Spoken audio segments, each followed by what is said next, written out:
Buenos días para todos. Quiero agradecer al Rotary y a todos ustedes su presencia, a los colegas que están aquí presentes conmigo, todos amigos y conocidos de hace años. Quiero agradecer al doctor Celsa por tan generosa presentación y quiero pedir disculpas por adelantado, porque si ustedes me dejan terminar, voy a pedirles disculpas ahora ya de antemano, porque me voy a meter en un tema muy complejo, que no va a ser una clase, que no voy a transmitir acá nada de lo que está en Google y que trataré de transmitir fundamentalmente las experiencias que me ha tocado vivir en el transcurso de la vida y que tal vez han sido esas las que nos han hecho tal vez pensar en cómo se puede llevar una medicina más humana. Hablaré como médico práctico y sobre todo quiero traer este tema al tapete de la rueda rotaria, ya que no es fácil hablar de un tema de humanización cuando en el mundo entero hay muestras mayores de deshumanización. Lo han visto en el avión que tiraron con un misil, en las guerras que se están viendo en el Medio Oriente, en Ucrania, el secuestro en África de estas muchachas pobres, y sin ir más lejos, mirando alrededor nuestro, niños comiendo la basura, caminando arriba de carros, viviendo en asentamientos en condiciones inhumanas. Por lo tanto, humanizar es un tema que traigo al tapete de la rueda rotaria y que abarca a toda la humanidad. La medicina es un pedacito de ese aspecto de la humanización. La medicina, lógicamente, se halla ligada a los fenómenos sociales y económicos en la misma medida que a los problemas biológicos y constituye uno de los temas centrales de la experiencia humana. Se habla en general de deshumanización y se le carga la responsabilidad directamente al médico. Se lo presenta como malo, como el personaje actor de los actos inhumanos, pero son dos cosas diferentes. Una cosa es la deshumanización de la medicina y otra es la deshumanización del médico. Yo haré referencia específicamente a la deshumanización que afecta al acto médico y colateralmente a la medicina, sin referirme a la deshumanización que vive el médico en sí mismo, con su familia y con su labor. Las horas que los médicos dejamos de atender a nuestros familiares, las horas que dejamos de estar con nuestros hijos. A propósito, me acuerdo que mi hijo mayor, hoy hombre, ya hecho y derecho, cuando era chico me preguntó, mejor dicho, yo le pregunté a él, ¿qué querés que te traigan los reyes? ¿O qué querés pedirle a los reyes? Dice, me gustaría que te hicieran chiquito. Digo, ¿para qué? Para que te quedes a jugar conmigo y no vayas al hospital. O sea que los médicos también pasamos el periodo de deshumanización en cuanto abandonamos parte de las horas de nuestra familia y de nuestros amigos y de nuestros familiares. ¿Cómo se formó nuestra generación médica? Y aquí me acompañan colegas que han sido formados, podemos decir, en la vieja escuela.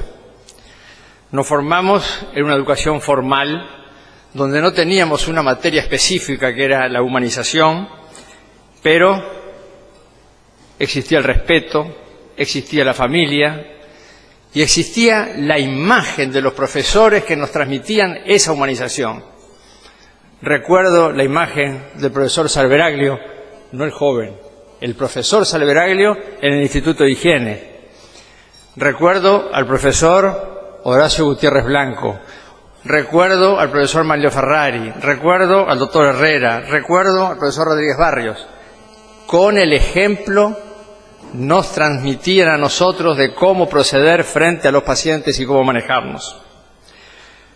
Y un poco nos enseñaban lo que el viejo profesor inglés Sir William Osler dijo: ustedes dejen que el paciente hable, que les relate lo que siente y les dirá lo que tiene. Ustedes comprenden que hoy el tiempo hace de que el paciente no pueda hablar y el médico casi tampoco.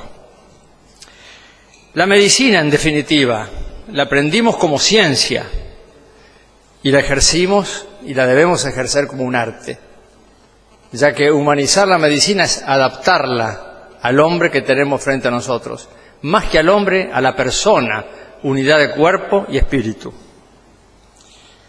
Recuerdo cuando recién salido del hospital, asumí el primer cargo médico dentro del Hospital Piñero del Campo. Y tengo una anécdota que la voy a transmitir porque fue para mí de gran enseñanza. Seguro, salido del hospital, uno tiene todos los instrumentos de la ciencia a disposición y cree que va con eso a arreglar todo. Un día llego a mi pabellón en el Hospital Piñero del Campo, recién recibido, y había, al lado de la palmera que estaba en la puerta, una señora preparando un puchero en una lata de aceite óptimo, con un fuego de leña. Entonces entro en el pabellón, llamo a la hermana, todavía teníamos religiosas en los pabellones, le digo: hermana, le digo, ¿quién es esa señora que está abajo de la palmera? Con el invierno, el frío, la lluvia, ¿en qué sector del pabellón nuestro está? En ninguno, me dice. No tiene cama dentro del pabellón. Vive allá afuera. Digo: pero no puede ser, dígale que pase. Entra la señora, nunca más me voy a olvidar, el nombre era R.V., una señora bajita, mayor, con dos ojos azules que parecían un cielo, y le digo: mire, a partir de ahora va a tener cama, placar, ropa limpia, medicamentos, se le va a controlar la presión, lo que usted diga, doctor. Al tercer día, cuando llego al hospital, me dice la monja: doctor, quiere Viglicio hablar con usted. Bueno, voy hasta el pabellón, me acerco, y estaba sentada en la cama y me dice: mire, doctor, dice, usted es muy bueno, ¿vio? Tiene cara de bueno. Pero ¿sabe lo que pasa? Dice, no se puede dormir acá, hace 3 noches que no duermo. Todas estas viejas de noche acá hacen un ruido bárbaro. Fuman, conversan, hacen ruidos, es imposible dormir. La comida que nos traen es espantosa. No supera al puchero que yo me hago en la lata de aceite óptimo. Y además, yo nunca dormí en una cama. Yo viví en la calle. Soy de la calle. Como se podrán imaginar, toda mi ciencia se derrumbó y tuve que rebobinar, pedirles consejo a la monja, a la enfermera, de cómo proceder y cómo actuar. Y logramos que esa señora, bueno, siguió viviendo afuera. En lugar de juntar los restos de comida, le conseguimos que le dieran los alimentos directamente desde la cocina y logramos que de noche pudiera entrar de noche a dormir en el corredor del pabellón, arriba de una cama de madera. Esos ejemplos nos han hecho a nosotros humanizar un poco los conceptos nuestros y que no solamente la ciencia es la que va a resolver todos los aspectos de los pacientes. Y eso es lo que decía Muiño, ¿no? La medicina se aprende como ciencia y se ejerce como arte. Y después, el respeto al ser humano. Recuerdo que estaba de guardia en el Hospital Pasteur como practicante, aún no estaba ni siquiera como practicante interno, sino como leucocito que le llamábamos, y pertenecía al servicio del profesor Larguero, y Larguero vino a la guardia y me dijo: usted va a estar en mi servicio, usted va a recibir pacientes para mi nombre, cualquier paciente que venga usted me llama a la hora que sea. Serían las 2 de la mañana, yo estaba de guardia, me llaman: Sosa, viene un paciente para Larguero. Fui hasta la puerta y había un paisano en la puerta, de bombacha bataraza, alpargata, el sombrero remangado, lo recuerdo, lo tengo vigente en la retina, y una cartera, una valija de cartón Me dice, mire, dice, yo vengo de Artigas, dice, bajé a las 4 allá del ferrocarril, dice, pero no encontraba el hospital y caminé toda la tarde y aquí estoy, dice. Y tengo una carta para el doctor Larguero. Agarro la carta, era el doctor Gómez de allá de Artigas, decía, consulta con el profesor Larguero, quiste didático de pulmón. Digo, son las 2 de la mañana, él me dijo que yo lo llamara a la hora que fuese. No había celulares. No había nada, había teléfono. Lo llamé. Digo, mire doctor, le digo, acá hay un paciente, así, así. Voy para ahí, me dijo. Pero mire que no es urgente. No, voy para ahí. Y colgó. Se apareció en el hospital y me dijo, Sosa, acompáñame. Fuimos hasta la sala, llegamos y le dice, mucho gusto señor, yo soy el doctor Larguero. Usted va a estar en mi servicio, cualquier cosa que usted necesite me lo hace saber y si no, se lo dice al practicante Sosa. Buenas noches. Y se fue. Entonces, ¿qué es la medicina humana? La de la burocracia actual, que la gente camina como en las mutualistas como dentro de un shopping. La de los aparatos, hacerse el PET, el SPECT, el ecocardiograma, la ecografía, la tomografía. La de la economía que aplican los administradores de los servicios de salud que no se puede gastar. ¿Qué nos pasa a nosotros, médicos, dentro de esta organización? Dentro de la cultura del dinero se nos pide desprendimiento, altruismo, un trato más amable, más cordial. ¿Qué es? Cosa de buenas maneras, de etiqueta médica.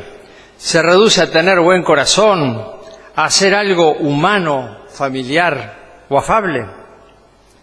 Hay un cambio en la formación médica radical. Existe masificación, respuestas de múltiple opción, hay especialistas de especialistas, cada vez se sabe más de menos, hay una gran influencia sajona, nosotros nos formamos de la influencia europea, sobre todo francesa, la medicina basada en la evidencia que ha cambiado muchos parámetros médicos, se manejan los jóvenes con protocolos, algoritmos, las unidades móviles, hay confusión de términos.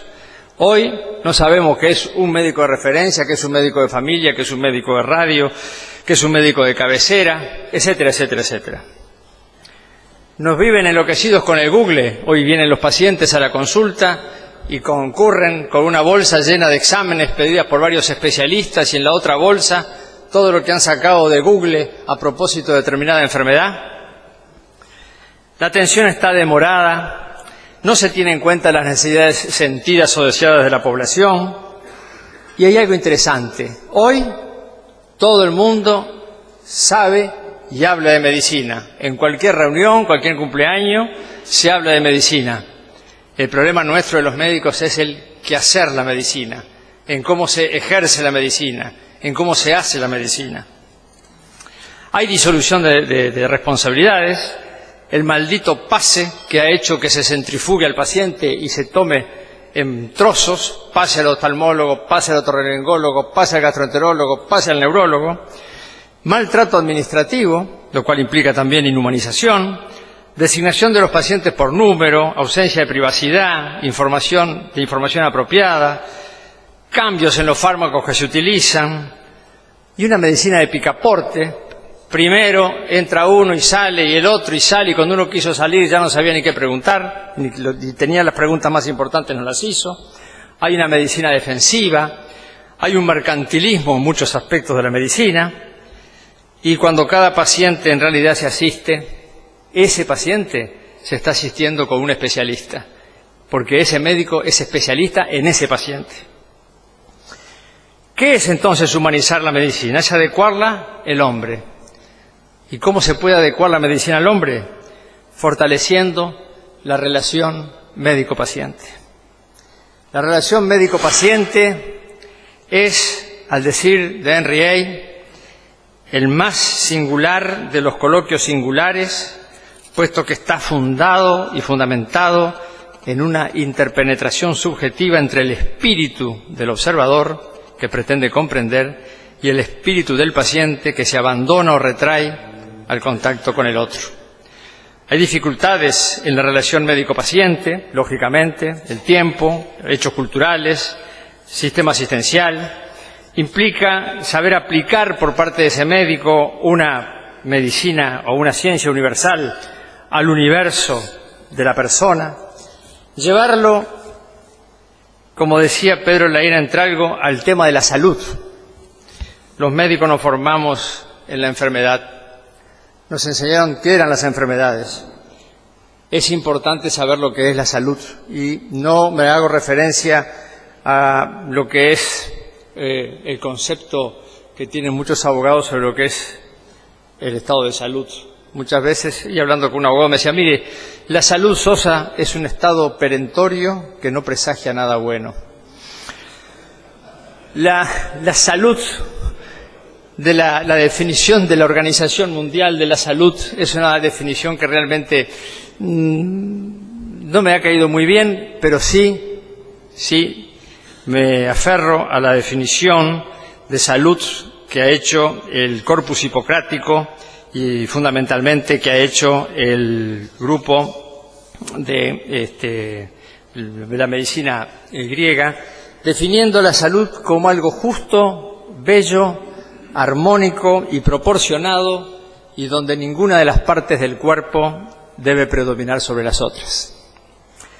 A propósito de esto, recuerdo también que era lo bueno para el pabellón nuestro del hospital, y recuerdo una anécdota en la cual un día, hablando con la monja, con la hermana Teresa, le digo, dígame una cosa, hermana, ¿cómo es posible que fulana de tal esté siempre alcoholizada? Teníamos un problema de alcoholismo tremendo, era un aspecto de salud del hospital.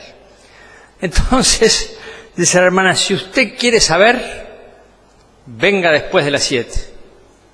Pero hermana, le digo, ¿usted me lo puede contar a mí? No, venga usted y véalo usted personalmente y vea lo que es el estado de salud del pabellón que usted dirige. Entonces, en aquel entonces, hace muchos años, pero muchos años, salía con mi mujer a ver las pacientes a domicilio y todavía en aquel entonces se podían llevar a los hijos de uno con uno en el auto, comiendo unos bizcochos, tomando algo y haciendo la vuelta. Y en la vuelta le digo, voy a pasar por el hospital, pero ya fuiste de mañana, otra vez de tarde. Sí, tengo algo que ver. Cuando llego al hospital, qué poco que sabe uno, ¿no? Cuando llego al hospital, estaba la enfermera, como están siempre, tenía el paño de cocina, el termo, el mate, las galletas, tomando el té. Dice, ¿usted por qué viene, doctor? ¿Dónde está fulana de tal? Dice, ya le contaron, ¿no? A mí nadie me contó nada, le digo. Vengo a ver, bueno, vaya al fondo. Y cuando voy al fondo, encuentro un espectáculo interesante. Estaba el tocadisco de la hermana, tocadisco de aquel entonces, no había todavía MP3 ni USB, nada de eso. Estaba el tocadisco de la hermana, tocadisco que había sido donado por la comisión de damas que se reunía en la Liguria todos los viernes de tarde y juntaban recursos para aportarle al hospital, y le habían regalado a la hermana un tocadisco y la hermana se lo prestaba a esta señora internada, la cual ponía discos de pasta y tenía toda una rueda de los viejitos del hospital donde ella hacía striptease. Al final pasaba el plato, todo el mundo ponía y con eso iba y compraba vino. Me di media vuelta, me fui. Al otro día de mañana, cuando llego al hospital, dice la hermana, sé que estuvo por acá.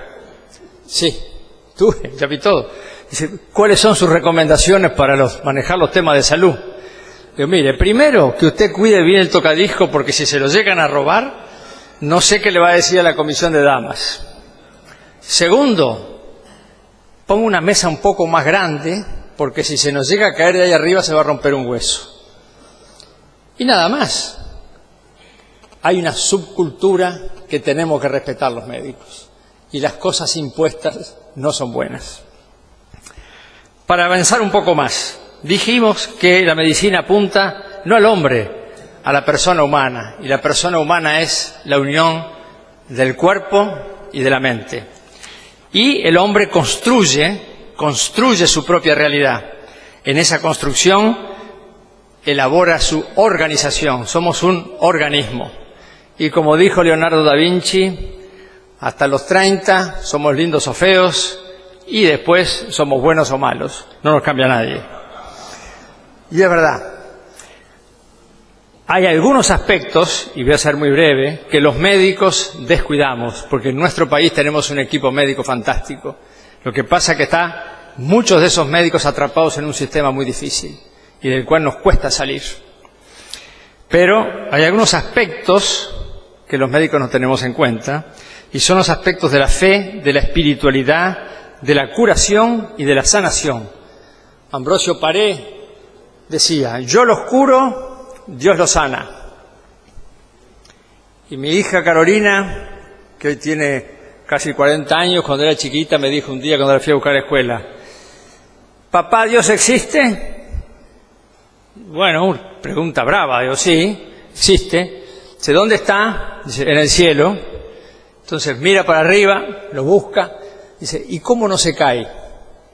Porque es Dios, Carolina. O sea que ya los niños, los mayores y los adultos piensan en esto, y la ciencia no puede aclarar todos los hechos relacionados con el sentido de la vida. Entonces, abreviando, para terminar en hora, a los médicos nos gustan las estadísticas y los números, y hoy con la medicina basada en la evidencia nos matan a números, y los administradores de los servicios de salud nos matan con los números, que es lo que gastamos y lo que no gastamos. Pero Einstein ya había dicho, cuando las ciencias matemáticas se refieren a la realidad, no son ciertas, y cuando lo son es porque no se refieren a la realidad. No obstante, en la Clínica Mayo se encuestaron 1.555 pacientes internados. 48% esperaron la visita de un sacerdote, de un religioso, sin haberlo solicitado. Solamente 39 fueron visitados. Y otros datos más. Dice, en suma, la gente tiene fe, los pacientes son más religiosos que los médicos, la gente enferma quiere que se reconozcan sus necesidades espirituales. El estudio Alameda, con 28 años de seguimiento de 5.286 personas, mostró que la frecuencia en asistencia a templos religiosos, independientemente de la religión, una vez a la semana, estuvo asociado a reducción de la tasa de mortalidad, independientemente de edad, sexo, educación, raza, nivel básico de salud y otros. Hubo mejor predisposición para dejar de fumar, de hacer más ejercicio, estabilidad de pareja y aumento de los contactos sociales. En resumen, la humanización del médico y de la medicina va a estar basada siempre en una adecuación académica, en una adecuada formación académica del médico y del equipo de salud, en una relación médico-paciente que contemple la libre elección del paciente, el respeto, la tolerancia, que el tiempo sea el que le pueda dar uno al paciente necesario, la honestidad, la comprensión y una buena cultura general que le permita al médico acceder a todos los niveles de la estratificación social. Comprender la dimensión humana en el contexto cultural, familiar, y respetar las necesidades de dignidad, privacidad, espiritualidad y fe. La medicina es una vocación de servicio. Muchas gracias.